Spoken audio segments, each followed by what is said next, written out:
Patel sir.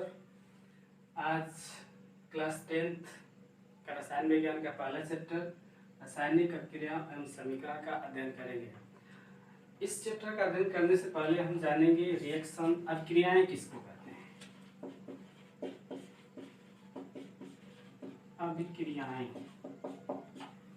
अभिक्रियाएं किसे कहते हैं? वे क्रियाएं जिनमें पदार्थों के संघटन, गुणधर्म और उनके संरचना में परिवर्तन होता है, अभिक्रियाएं कहलाती हैं। ये अभिक्रियाएं दो तरह की होती हैं। एक है नाभिकीय अभिक्रिया, नाभिकीय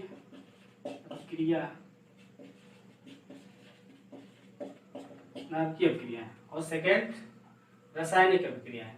तो नाभिकीय अभिक्रियाएं किसको कहते हैं? ऐसी अभिक्रियाएं जिनमें परमाणु के नाभिक क्रिया करते हैं। ऐसी अभिक्रियाएं जिनमें परमाणु के नाभिक क्रिया करते हैं, नाभिकीय अभिक्रिया कहलाती है। इन अभिक्रियाओं में पदार्थों के परमाणुओं का स्वरूप अपरिवर्तित हो जाता है, अर्थात एक प्रकार के परमाणु दूसरे प्रकार के परमाणु में परिवर्तित हो जाते हैं। जैसे हम बात करें deuterium 1s2 plus tritium 1h3, दोनों आपस में रिएक्ट होकर क्रिया करके हीलियम का नाभिक 2He4 न्यूट्रॉन प्लस ऊर्जा मुक्त करते हैं।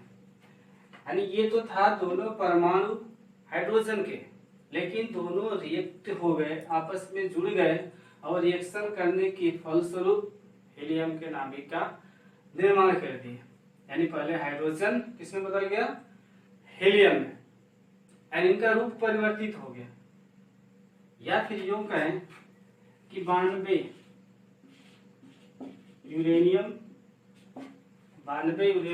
235 को पर यदि हम न्यूट्रॉन की बमबारी कराते हैं तो ये बेरियम और क्रिप्टॉन में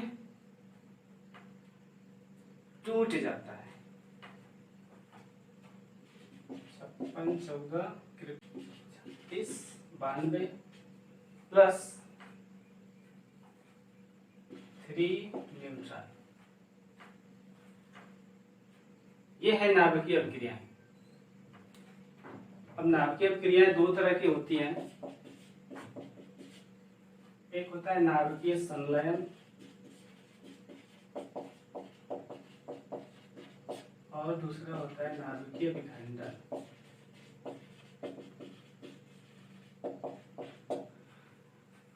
नाभिकीय संलयन का मतलब होता है जुड़ना, यानी इस नाभिकीय अभिक्रिया को हम कहेंगे नाभिकीय संलयन, और ये जो अभिक्रिया है इस अभिक्रिया को कहेंगे नाभिकीय विखंडन। विखंडन का मतलब टूटना, यानी यूरेनियम का नाभिक पर जैसे न्यूट्रॉन का बमबारी कराया, यूरेनियम क्या हो गया? बेरियम और क्रिप्टॉन के परमाणु के रूप में क्या हो गया? टूट गया। इस तरह से इसको हम कहेंगे नाभिकीय विखंडन। अब सेकंड है रासायनिक अभिक्रियाएं।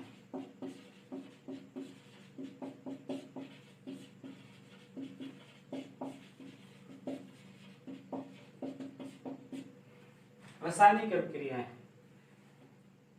ऐसी क्रियाएं जिनमें पदार्थों के परमाणु के बाह्यतम कोश के इलेक्ट्रॉन भाग लेते हैं, रासायनिक अभिक्रियाएं कहलाती हैं। इन रासायनिक अभिक्रियाओं में पदार्थों के परमाणुओं का स्वरूप अपरिवर्तित रहता है, परंतु अभिक्रिया के फलस्वरूप नए गुणधर्म वाले पदार्थों का निर्माण होता है।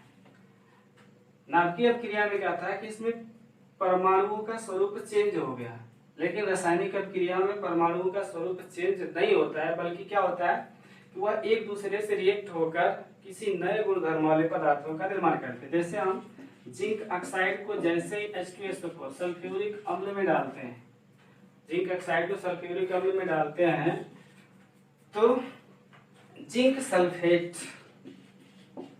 और H2O जल का निर्माण हो जाता है।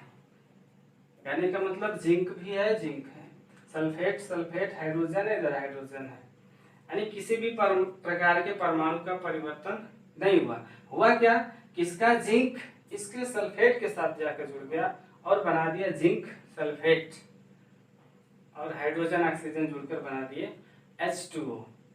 तो कहने का मतलब रासायनिक अभिक्रिया में परमाणु के बाह्यतम कोश के इलेक्ट्रॉन भाग लेते हैं और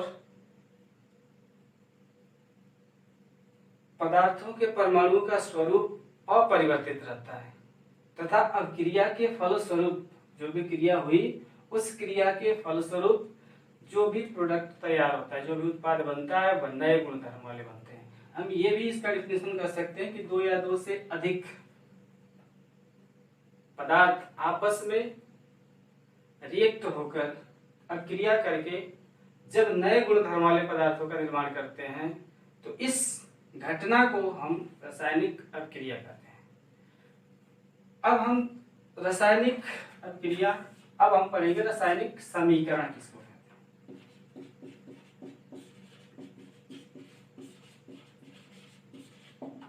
रासायनिक समीकरण, रासायनिक अभिक्रिया को समझने के लिए हमें सबसे पहले पता होता है कि अभिकारक क्या क्या है, रिएक्ट हुआ क्या बना। इस लंबी प्रोसेस को संक्षिप्त रूप में लिखने की विधि को कहते हैं रासायनिक समीकरण। या हम ऐसा भी कह सकते हैं कि किसी भी रासायनिक अभिक्रिया में भाग लेने वाले अभिकारक तथा उत्पाद को प्रतीकात्मक रूप में या संक्षिप्त रूप में लिखने से जिस समीकरण की प्राप्ति होती है उसको कहते हैं रासायनिक समीकरण। एक बार फिर से रिवीजन कर दे रहे हैं कि रासायनिक अभिक्रिया में उपस्थित अभिकारक तथा उत्पाद को प्रतीकात्मक रूप में व्यक्त करने से जिस समीकरण की प्राप्ति होती है उसे कहते हैं रासायनिक समीकरण। जैसे हम इसी को कहेंगे, जैसे हमने लिख दिया कि जैसे मैग्नीशियम रिबन को ऑक्सीजन के साथ जलाते हैं तो मैग्नीशियम ऑक्साइड बनता है। इस लंबी प्रोसेस को हम केवल उसके संकेत के रूप में लिखेंगे। जैसे मैग्नीशियम को हम लिखेंगे Mg, किसके साथ जलाए, ऑक्सीजन के साथ, तो लिखेंगे O2, क्या बना, MgO, मैग्नीशियम ऑक्साइड MgO बना। इस तरह से हम देखेंगे मैग्नीशियम को ऑक्सीजन के साथ रिएक्ट कराया गया है तो MgO बना है।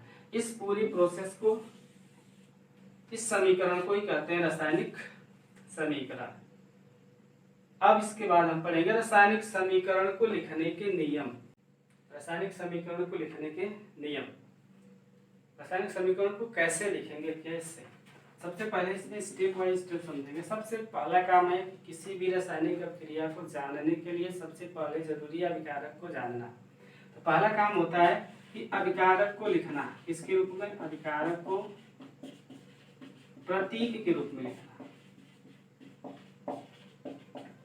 अभिकारक को प्रतीक के रूप में व्यक्त करना। यदि अभिकारक एक से अधिक है, दो है या दो से अधिक है, तो उनके बीच में प्लस चिन्ह का प्रयोग करते हैं।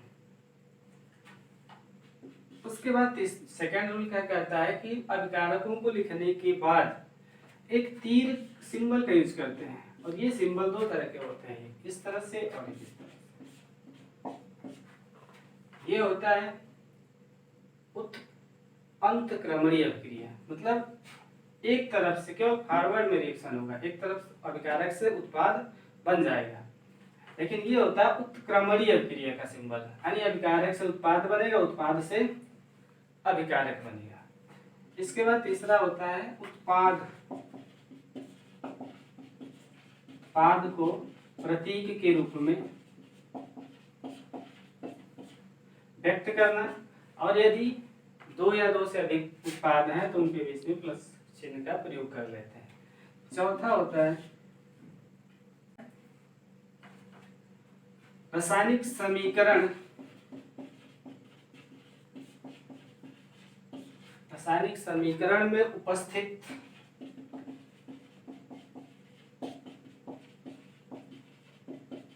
पदार्थों की अवस्था का निर्धारण करना।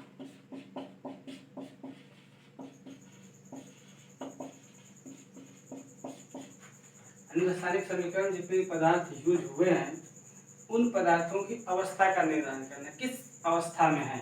उसके लिए सिंबल यूज होता है। गैस गैस है तो उसके लिए G यूज करते हैं, द्रव है उसके लिए L यूज करते हैं, ठोस के लिए S लिखते हैं, जलीय विलयन है, जलीय विलयन के लिए AQ का प्रयोग करते हैं। इस तरह से इन सिंबलों का यूज करते हैं अवस्था बताने के लिए। पांचवा है रासायनिक समीकरण को संतुलित करना। रासायनिक समीकरण को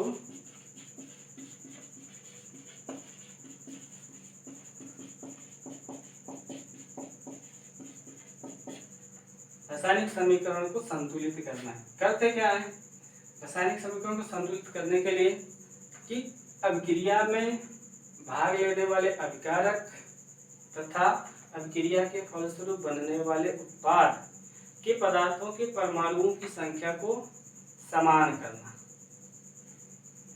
जैसे एग्जांपल में देखें, जैसे हम बोले थे कि जैसे सिंपल है H2 प्लस O2, हाइड्रोजन और ऑक्सीजन, हाइड्रोजन और ऑक्सीजन दोनों ही रिएक्ट होकर क्या बनाते हैं, जल H2O का निर्माण करते हैं। तो सबसे पहले हम क्या करेंगे, सबसे पहले लिखेंगे क्या क्या अभिकारक है, हाइड्रोजन है, ऑक्सीजन है, दोनों को हमने अभी प्रतीक के रूप में लिख लिया H2O2, दो है बीच में प्लस लगा दिया। उसके बाद रासायनिक समीकरण पर क्या करते हैं, उसके बाद उत्पाद को लिखते हैं, क्या बना तो जल बना H2O। इसके बाद हमें अवस्था दर्शानी है, किस किस अवस्था में है, हाइड्रोजन किस अवस्था में है, गैसीय अवस्था में, ऑक्सीजन किस अवस्था में है, गैसीय अवस्था में, जल किस अवस्था में है, लिक्विड L, लिक्विड अवस्था। पांचवा स्टेप करा रासायनिक समीकरण को संतुलित करना। तो रासायनिक समीकरण को संतुलित करने के लिए क्लास 10th में केवल अनुमान विधि का यूज किया गया है, यानी अपना अनुमान लगाएंगे, सोचेंगे किस कांस्टेंट संख्या से गुणा करें ताकि अभिकारक और उत्पाद दोनों के परमाणुओं की संख्याएं बराबर हो जाए। जैसे हम इधर देख रहे हैं हाइड्रोजन का 2 परमाणु है, इधर भी हाइड्रोजन के 2 परमाणु है, इधर ऑक्सीजन के 2 परमाणु, इधर ऑक्सीजन के 1 परमाणु। तो हम क्या करेंगे, इस ऑक्सीजन को 2 बनाने के लिए हम यहाँ 2 से गुणा कर देते हैं। अब देख रहे हैं कि जैसे ही हमने 2 से गुणा किया हाइड्रोजन की संख्या बढ़ के हो गई 4, इधर हाइड्रोजन है 2, इस 2 को 4 करने के लिए हम यहाँ क्या कर देंगे, 2 से गुणा कर देते हैं। तो इस तरह से रासायनिक समीकरण को लिखा जाता है।